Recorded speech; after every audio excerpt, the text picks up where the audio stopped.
거룩하신 하나님, 오늘도 주님만 사랑하게 하시고 길과 진리와 생명 되신 주님만 의지하며 살아가는 복된 하루의 삶이 될 수 있도록 인도하여 주시옵소서.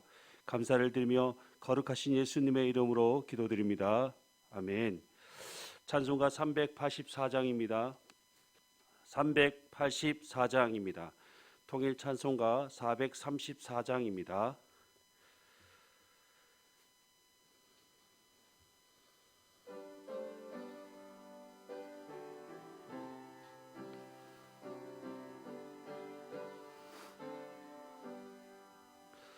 나의 갈 길 다가도록 예수 인도하시니 내 주 안에 있는 긍휼 어찌 의심하리요.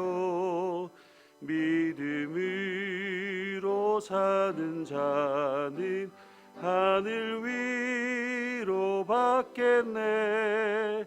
무슨 일을 만나든지 만사 형통하리라. 무슨 일을 만나든지 만사 형통하리라.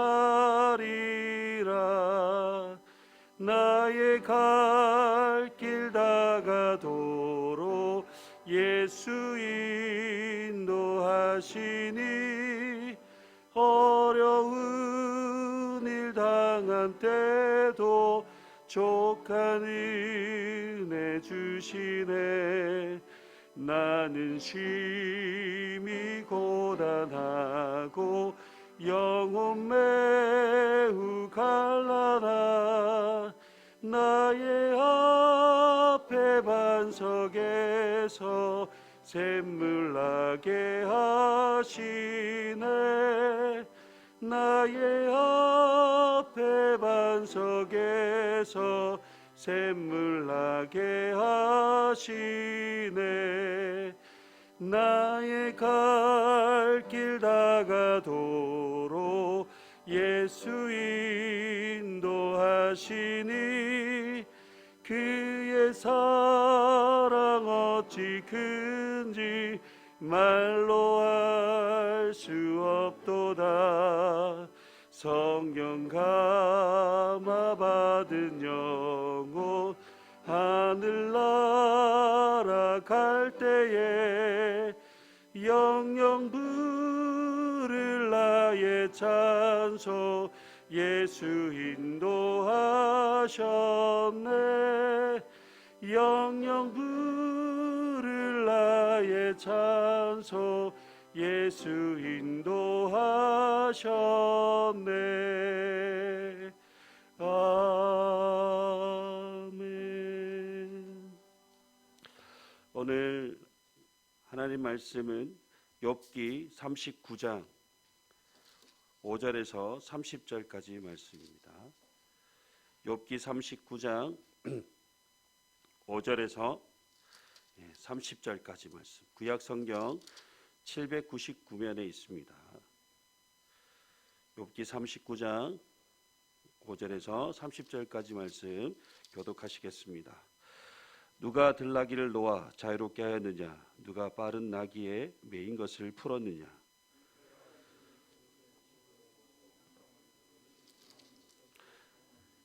들나귀는 성읍에서 짖거리는 소리를 비웃나니 나귀 치는 사람이 지르는 소리는 그것에게 들리지 아니하며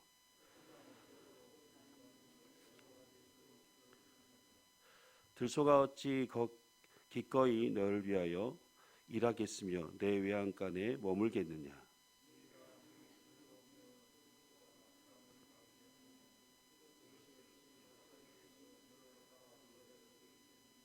그것이 힘이 세다고 내가 그것을 의지하겠느냐? 내 수고를 그것에게 맡기겠느냐?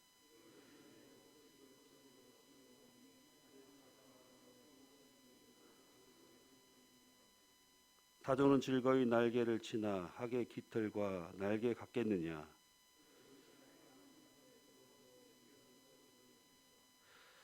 발에 깨어질 것이나 들짐승에게 밟힐 것을 생각하지 아니하고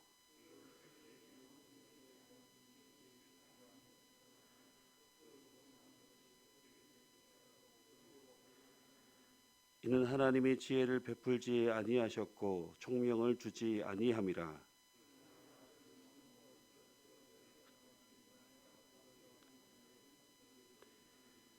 말의 힘을 내가 주었느냐? 그 목에 흩날리는 갈기를 내가 입혔느냐?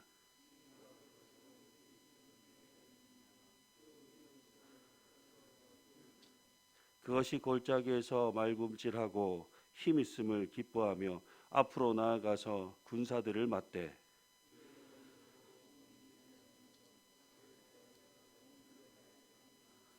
그의 머리 위에서는 화살통과 빛나는 창과 투창이 번쩍이며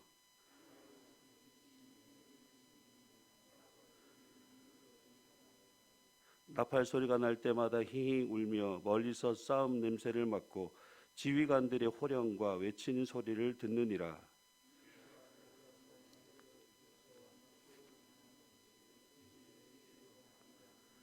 독수리가 공중에 떠서 높은 곳에 보금자리를 만드는 것이 어찌 내 명령을 따름이냐?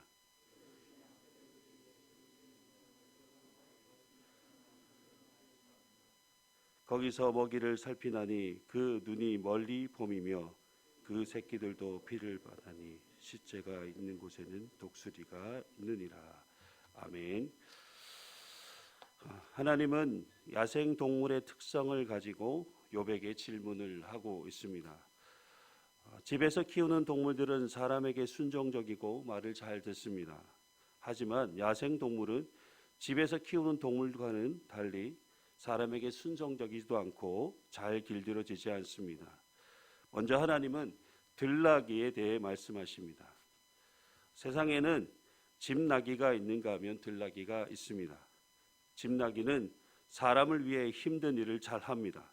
그리고 그 대가로 사람이 제공해 주는 음식을 먹고 사람이 제공해 주는 곳에서 잠을 잡니다. 그러나 들나귀는 사람을 위해 힘든 노동을 하지 않습니다. 그 대신 얻는 것도 없습니다. 그래서 들나귀는 들이나 소금 땅에서 거하며 삽니다. 여기서 소금 땅은 척박한 땅을 의미합니다.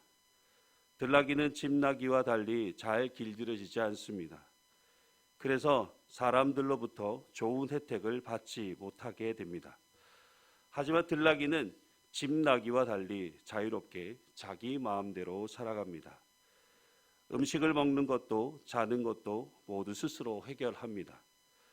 그런데 들나귀가 이런 비록 척박한 땅에서 그렇게 자유롭게 스스로 살아갈 수 있는 것은 다 하나님께서 그들을 먹이시기 때문입니다.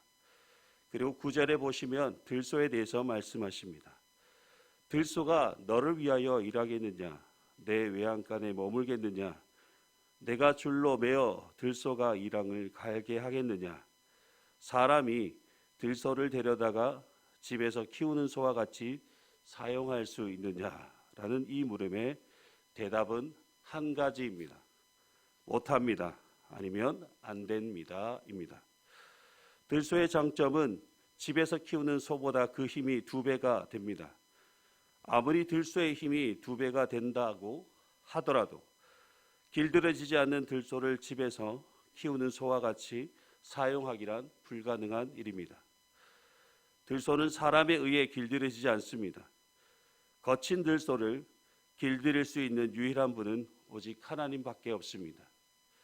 왜냐하면 들소를 창조하신 분이 하나님이시기 때문입니다. 하나님은 들소를 길들이지 않으시고 들에서 자유롭게 뛰놀게 하십니다. 그 이유가 하나님께서 들소를 창조하신 목적이고 이 목적대로 살아가는 것이 들소가 살아가는 방법이기 때문입니다. 그리고 이제 타조에 대해서 말씀하십니다. 타조는 세상에서 몸이 가장 큰 새입니다. 수컷의 키는 2m40까지 자란다고 합니다. 그리고 타조는 몸이 크고 무게가 많이 나가서 날개를 가지고 있지만 날지는 못합니다. 하나님은 타조의 단점에 대해서 나열하시며 말씀하십니다. 타조는 분명 날개짓을 하지만 학의 깃털과 날개에 비교할 수 없을 만큼 매우 대조적인 새입니다. 그리고 타조는 다른 새들에 비해 볼품이 없지만 모성애도 별로 없는 어리석은 짐승으로 알려져 있습니다. 타조는 알을 낳을 때 안전한 장소를 전혀 고려하지 않고 아무 곳이나 자기의 편리에 따라 알을 낳습니다. 들짐승에게 밟혀 끼어질 수 있는 것도 전혀 생각하지 않고 흙의 복사열로 부하가 되도록 방치해 버린다고 합니다. 그리고 타조는 태어난 새끼에게 전혀 관심을 보이지 않습니다. 혹시 잘못되어 죽어도 개의치 않습니다. 이렇게 타조가 모성애가 없는 이유가 있습니다. 그 이유가 바로 하나님께서 타조에게는 지혜와 총명을 주시지 않으셨기 때문입니다. 하나님께서 지혜와 총명을 주시지 않으셨기 때문에 그저 본능적으로 살아갈 수밖에 없는 것이죠. 그러나 하나님께서 타조에게 한 가지 중요한 재능을 주셨는데 그것이 사람이 탄 말보다 훨씬 더 빨리 달릴 수 있다라는 것입니다. 하나님께서 지혜와 총명을 주시지 않아서 볼품도 없고 모성애도 없어 어리석은 타조에 불과하지만 그러나 하나님께서 타조에게 빨리 뛰어다닐 수 있는 재능을 주셨기에 적들의 위험에서도 도망하고 자기의 생명을 지킬 수 있도록 하셨던 것입니다. 그리고 하나님은 말에 대해서 말씀하십니다. 지금까지 야생동물로서 사람과 친숙하지 않고 사람에 의해 길들이지 않는 동물에 대해서 말씀하시다가 이제는 사람과 가장 친숙하고 전쟁이 일어날 때에도 사람을 도와 전투를 수행하는 말에 대해서 설명을 하십니다. 말은 사람에 의해 길들여지고 훈련이 되는 동물 중에 하나입니다. 특별히 하나님은 용맹스럽게 전쟁터에 나가서 전쟁에 임하는 군마에 대해서 말씀하시는데 말이 지니고 있는 본능적인 능력에 대해 말씀하시면서 그 능력을 누가 주었느냐라고 욥에게 질문을 하십니다. 창과 칼이 난무하는 전쟁터에서 말은 두려워하지 않고 지휘관의 명령에 따라 용맹스럽게 앞으로 전진합니다. 말의 이런 용맹스러움이 사람에 의해 길들여지는 것이 아닙니다. 오직 하나님께서 말에게 힘과 용기를 주셨기 때문에 이런 용맹스러움이 본능적으로 나타나는 것이죠. 그리고 하나님 마지막으로 매와 독수리에 대해서 말씀하십니다. 매와 독수리는 가장 높은 곳을 나는 새입니다. 성경에서 새는 힘, 속도, 높이, 사냥 등과 연관되어 있습니다. 매가 날개를 펴서 남쪽으로 향하는 것은 본능에 의해 움직이는 것입니다. 그리고 독수리가 높은 곳에 보금자리를 트는 것은 인간이 접근할 수 없는 그런 것을 상징합니다. 하나님은 욥에게 이 새들이 그렇게 높이 나는 것과 높은 곳에 보금자리를 트는 것이 욥이 매와 독수리에게 그렇게 하라고 했기 때문이냐라고 물으십니다. 당연히 아닙니다. 사람이 어찌 매와 독수리에게 그렇게 하라고 명령할 수 있으며 또 명령한들 매와 독수리가 사람의 말을 듣기라도 하겠습니까? 매와 독수리가 그렇게 하도록 정하신 분은 창조주 하나님이십니다. 오늘 우리가 읽은 본문에 등장하는 짐승들을 보면서 어느 하나 창조주 하나님의 손길이 안 미친 것이 없다는 것을 확인하게 됩니다. 온 우주 만물이 다 하나님에 의해 창조되었고 창조되어진 모든 피조물은 창조하신 하나님의 목적대로 순종하며 살아가도록 되어져 있습니다. 하나님은 창조하신 모든 것의 모양과 특징에 맞게 살아갈 능력과 지혜와 힘과 용기를 다 주셨습니다. 하나님께서 창조하신 자연을 보면 참 다양하고 어느 하나 허투루 창조하신 것이 하나도 없다는 것을 깨닫게 됩니다. 이것이 바로 하나님의 크고 위대하심을 나타내는 것입니다. 그에 비해 인간은 얼마나 어리석고 무능한 존재인지 알 수 있습니다. 사도 바울과 같이 우리가 하나님 앞에서 자랑할 수 있는 것은 우리의 연약함뿐입니다. 성도는 하나님의 크고 위대하심을 찬양하며 우리의 연약함을 고백하고 하나님을 경외하며 의지할 때 모든 것을 할 수 있는 능력을 우리에게 주시는 것입니다. 성도의 본분은 오직 하나님 한 분만을 경외하는 것입니다. 하나님을 경외하는 것이 지식의 근본이며 성도가 살아가는 가장 중요한 원칙입니다. 하나님을 경외하는 것은 하나님의 목적이 이끄시는 대로 순종하며 살아가는 것을 말하는 것입니다. 이처럼 우리가 하나님을 경외하며 살아갈 때 그것이 우리에게 생명이 되고 지혜와 명철과 능력 있는 삶을 살아가게 되는 것입니다. 우리는 먼저 우리의 연약함과 어리석음을 인정해야 할 것입니다. 그리고 크고 위대하신 창조주 하나님만을 경외하는 삶을 살아야 할 것입니다. 그럴 때 하나님께서 창조하신 목적이 이끄시는 대로 순종하며 살아가게 될 것이고 우리에게 생명과 지혜와 명철과 능력 있는 복된 삶을 살아가게 하실 것입니다. 오늘 하루도 하나님만을 경외함으로 승리하는 복된 여러분의 하루의 삶이 되시길 주님의 이름으로 축복합니다. 기도하겠습니다. 거룩하신 하나님, 우리를 창조하셔서 이 땅 위에 세우신 것은 우리로 하여금 하나님의 크고 위대하심을 찬양하며 하나님께 영광을 돌리는 삶을 살게 하시기 위해서임을 고백합니다. 우리가 어떤 형편에 있든지 어느 곳에 있을지라도 하나님만 경외하고 하나님의 이름만 높여드리는 거룩한 삶을 살아갈 수 있도록 우리를 인도하여 주시옵소서. 하나님, 오늘도 우리의 어리석음과 무능함을 의지하지 않게 하시고 오직 우리의 창조주 되신 하나님만 의지하며 하나님께 믿음으로 더 가까이 나아갈 수 있도록 우리를 도우시고 인도하여 주시옵소서. 오늘도 질병 중에 있는 우리 교우들을 치료하여 주시고 주님 앞에 아뢰는 우리의 모든 기도에 응답하여 주시옵소서. 오늘 하루도 우리와 함께 계시는 임마누엘 하나님과 동행하는 삶을 살아가게 하시고 복된 믿음의 삶을 살아갈 수 있도록 우리의 삶을 인도하여 주시옵소서. 감사를 드리며 거룩하신 예수님의 이름으로 간절히 기도드립니다. 아멘. 하늘에 계신 우리 아버지, 아버지의 이름을 거룩하게 하시며 아버지의 나라가 오게 하시며 아버지의 뜻이 하늘에서와 같이 땅에서도 이루어지게 하소서. 오늘 우리에게 일용할 양식을 주시고 우리가 우리에게 잘못한 사람을 용서하여 준 것 같이 우리 죄를 용서하여 주시고 우리를 시험에 빠지지 않게 하시고 악에서 구하소서. 나라와 권능과 영광이 영원히 아버지의 것입니다. 아멘.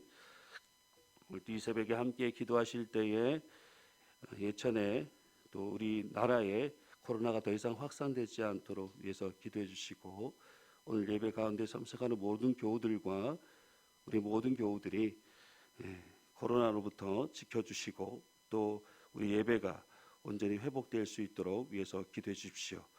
해외에서 선교하시는 선교사님들을 위해서 기도해 주시고 교회학교 부흥과 성장을 위해서 또 질병 중에 있는 우리 환우들과 암투병 하시는 분들과 연로하시는 어르신들의 건강을 위해서 꼭 기도해 주시고 여러분의 개인적인 기도 제목을 가지고 함께 기도하시다가 돌아가시길 바랍니다.